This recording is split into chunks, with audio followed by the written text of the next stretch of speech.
LeBron's out here acting like he invented the game. Dude's got the stats, sure, but GOAT, that's MJ's throne, bro.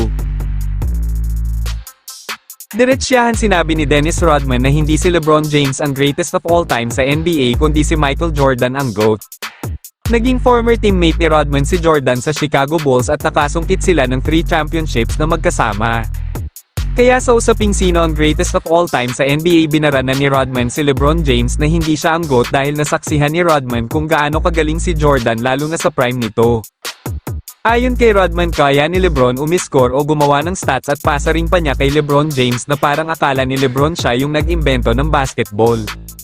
Dahil sa nakikita ni Rodman, stats padding ang ginagawa ni LeBron James para ituring siya bilang greatest of all time. Kayo mga boss, sang-ayon ba kayo sa sinabi ni Dennis Rodman na hindi si LeBron James ang greatest of all time sa NBA at walang iba kundi si Michael Jordan?